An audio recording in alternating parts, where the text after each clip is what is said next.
Okay, so today is about abundance. Did you get that? All right, just checking. So to help you to understand that, I got an abundance of other announcements to make. They're great announcements. On Wednesday this week, over at Park Place Mall, they're showing a movie called Newtown. And it's about the shootings in Connecticut, and there'll be discussion afterwards, and so I invite you to be part of that conversation. And it's showing at the same time, or within an hour, one way or another, all across the United States. And so join in that conversation and be part of that. On the 3rd, Thursday, we're going to have a press conference at 5 o'clock somewhere downtown. I think El Claridito, but I'm not sure about that. And it is about how in this election it is important that we vote love. And that we don't let all the other things get in the way, but that love is what drives us. So be part of that. If you haven't received it yet, there's a newsletter out, and down here in the corner of the newsletter on the 4th, see, look, you got something the 2nd, you got something the 3rd, got something the 4th, lots of stuff to do. On the 4th, you are receiving an award for all the work you've done for 25 years. Equality Arizona is celebrating their 25th anniversary, and they are honoring St. Francis in the Philippines.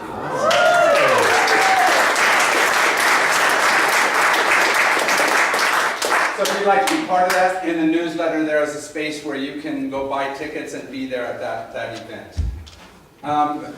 Because of all the dissatisfaction and unrest in our country, our bishop is doing an amazing thing. Over the next couple of months, he's going all over our conference, having what he calls holy huddles.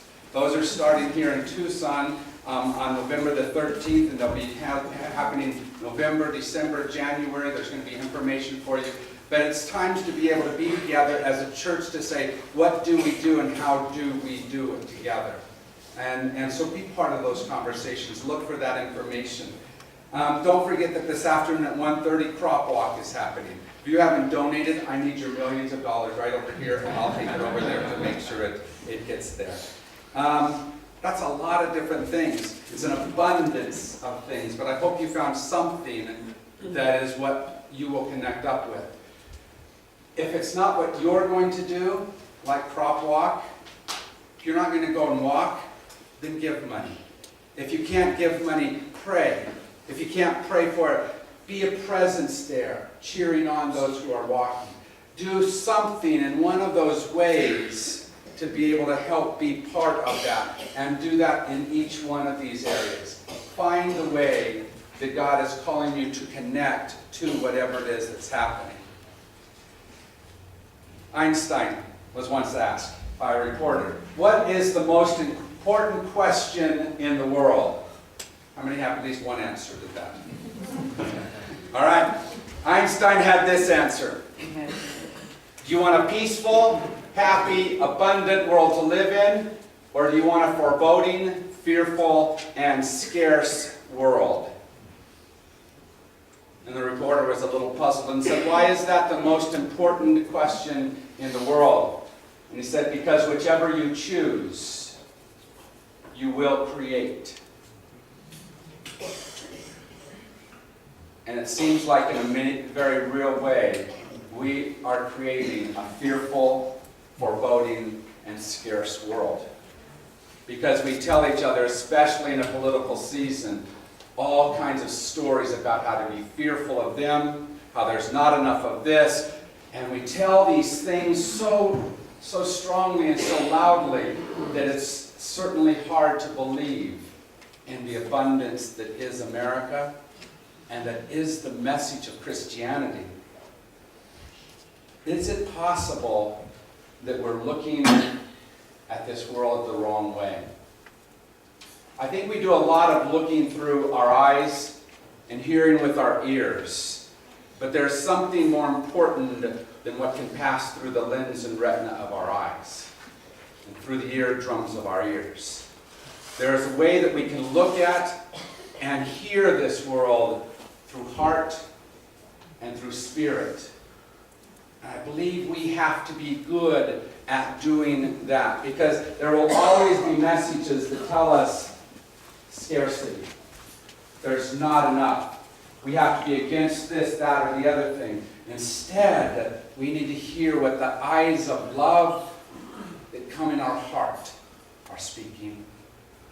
We have to hear how it is that abundance is speaking, but we have to do that through Spirit. Because it won't always seem abundant through our eyes. But we have to choose to see this something more. Because what our eyes will see something small. And we have to choose to see larger than that. What our ears will hear is something tiny, whatever is most immediate. And we have to choose to hear larger than that. In the play Our Town, Emily Webb said the most amazing line.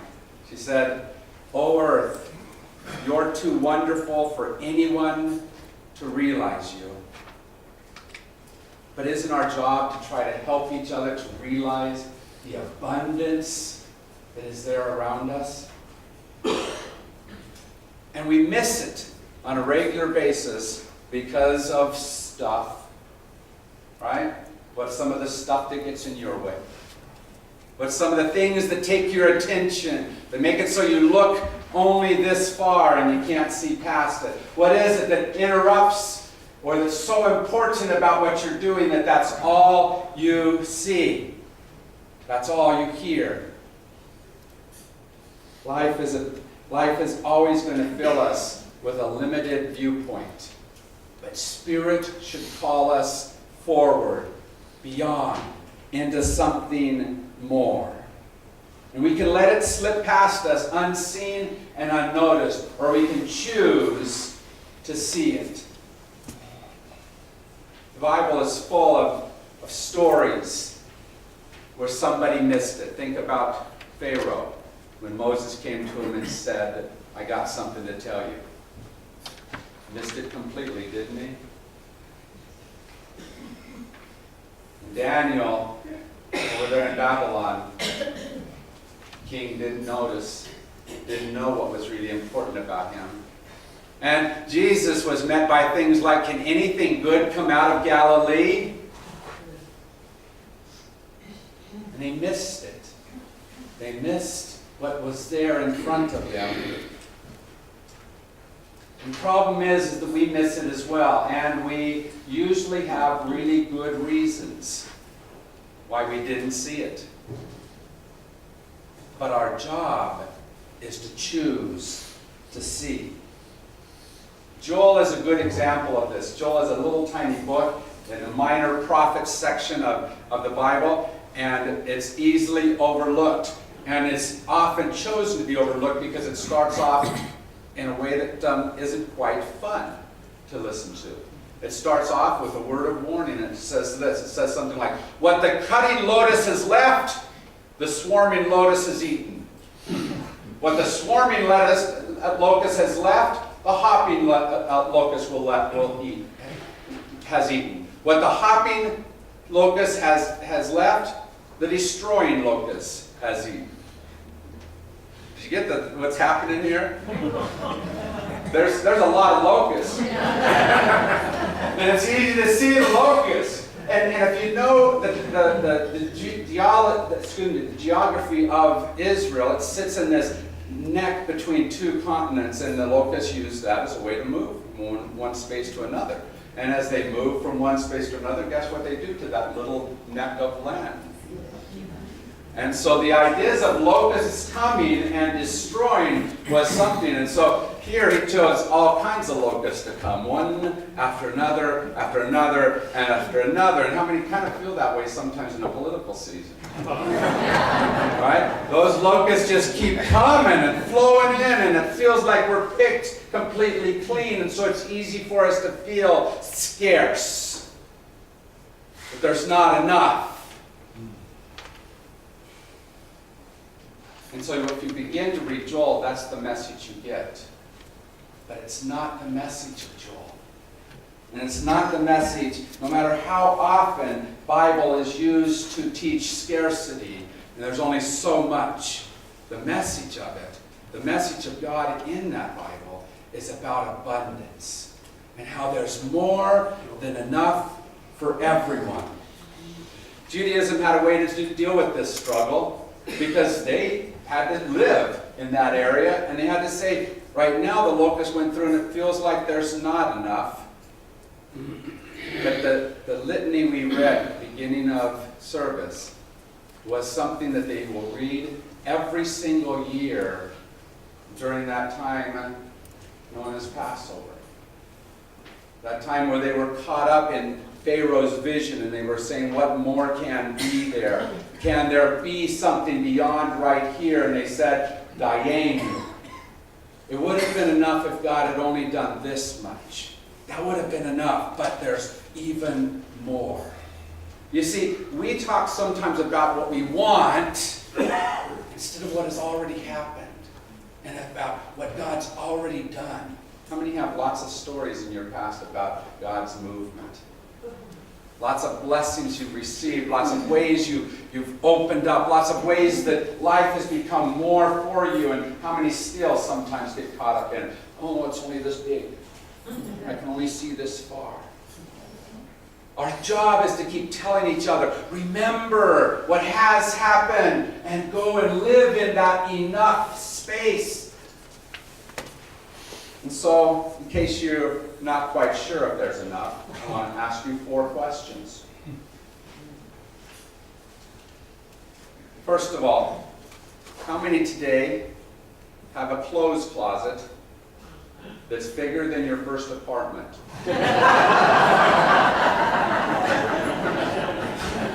And it's completely full and you need more space. How many go out to eat more than your parents ever did? And you have the abundant belly to prove it.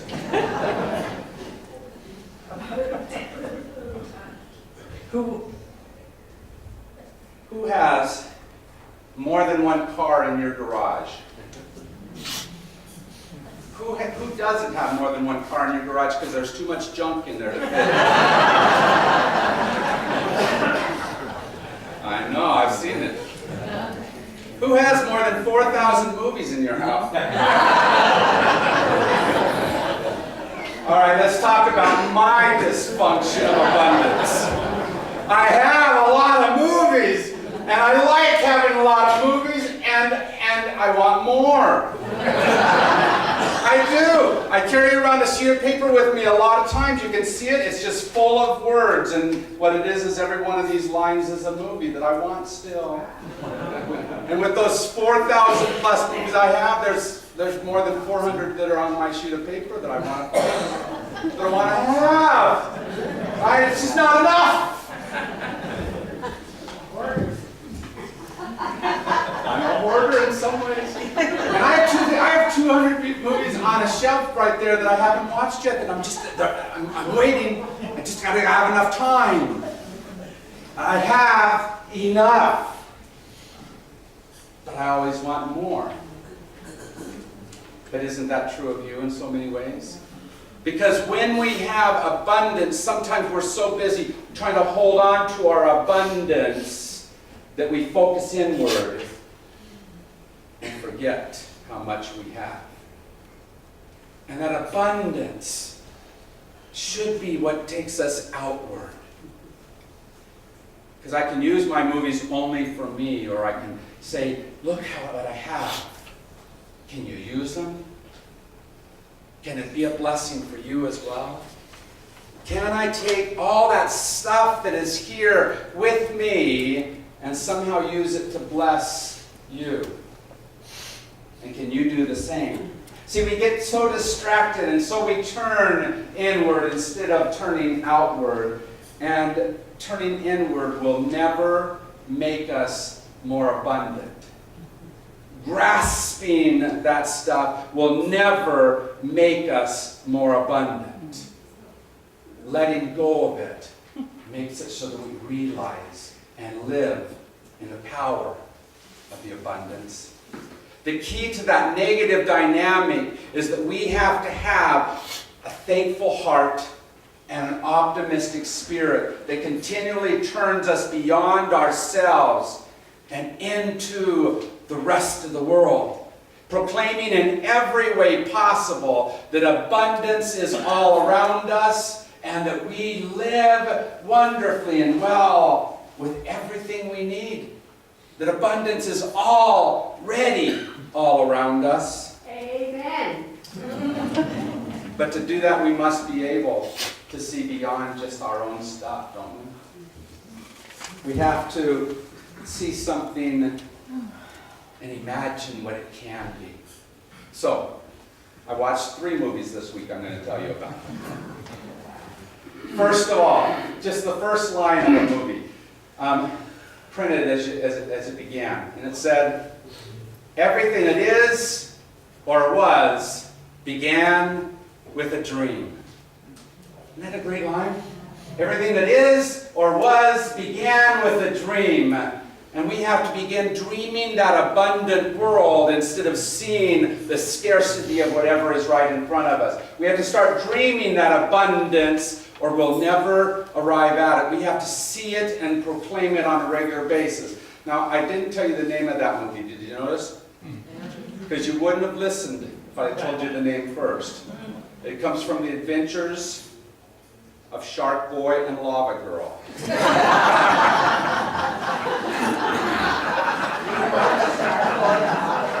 And you would have stopped listening if I'd have said that first, wouldn't you have? And that's what we do on a regular basis, is we say there's things that we listen to because that has meaning, and stuff we don't listen to. And we turn off messages of abundance. And we have to overcome that in ourselves. We have to look beyond whatever message we've already heard that says it's only this much, this far, this stuff, and hear larger than that. Second movie is a little bit tougher movie. It's called The Innocents. Came out this last year. It was an amazing movie. It told the story of Mathilde, post-World War II, Europe. She is a young Red Cross worker. And while there, a nun comes up to her and says, "I need you to come to the convent." And it's a hard story because soldiers had come to that convent and raped those nuns, leaving many of them pregnant. And she was asked to come there and try to help, try to do something. And you can imagine the inward focusing that was happening there. They're not supposed to have had sex. They're not supposed to be pregnant. They're supposed to have these pure bodies. They're not even supposed to let a medical person touch them. And all of that has turned them inward. And Mathilde, little by little, has to help them to figure out how to open and see more and not be ashamed of that which has happened. And she does it in the end with an amazing, amazing thing. She tells them to choose a whole different way than what they've done before. Because they've been a convent that's contained here. And she says, what if you open yourselves? And she brings in kids from the neighborhood, kids that have lost their parents in the war. And she says, what if you become an orphanage and take these kids in, and not just these kids, but those kids that are being born to you? And what if you celebrate the fact that you have kids around you? What if you become that which teaches abundance to these kids in the midst of what they've lost? What if you're the ones who teach them that things are so much more than what you thought, and you turn from inward to outward? And it changed those lives. But isn't that what God continually asks us to do? That's what that prayer is that you're holding on those sheets of paper. Prayers, presence, gifts, service, witness. It's continually asking you, how are you in this moment going to see larger than what you saw? How is it that you're going to move away from the inward turning that you might have into some way that you reach out and care about something bigger? It's hard for all of us to see truth. But when we do this, we begin to proclaim it better and better and better. Our scripture today starts with all those locusts coming through, right? But did you see how the part that I had Ann read? I'll let you read the good parts. All right? Because the first part was all about the scarcity. But this was the other side. The threshing floors will be full. Vats will overflow. Right? And in the midst of the locust storm, it doesn't feel like the vats can overflow. It doesn't feel like the threshing floor will ever be full of the grain that we need. But that's the vision we have to continually give out. And we do that through all of these acts of prayer and presence and gifts and service and witness that we do. And as we do them, every time we do them, we allow someone to see a more abundant world. And they discover, just like those nuns did with Matilde, that somehow there could be more than what they thought. And I want to show you. I'm not even going to talk about it very much. I just want you to see this. This is a movie that we watched last Sunday night. I immediately bought it. It is amazing. And I'm going to tell you that you should all watch this movie. And I say that a lot, but I'm serious about this movie. It is one of the most moving experiences I've had in a long time. I'm going to show you just a slight bit about it. Because it's about a small village on the south side of the Himalayas. And some people who chose to make a pilgrimage.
expect you to take a pilgrimage over the Himalayas, climbing those hills and kowtowing the whole way. But I do expect you to do something. And I want you to notice just in this picture some of the ways you can do something. Some are the ones that are kowtowing. Hundreds of miles. But look at this old man in the middle, the one who inspired everyone else to go. In his hand is a prayer wheel. He spins it the whole time. When they're walking, when they're sitting, when they're eating, and he prays for them. One is the pregnant woman over on the right, who is there and can't now because of her pregnancy kowtow.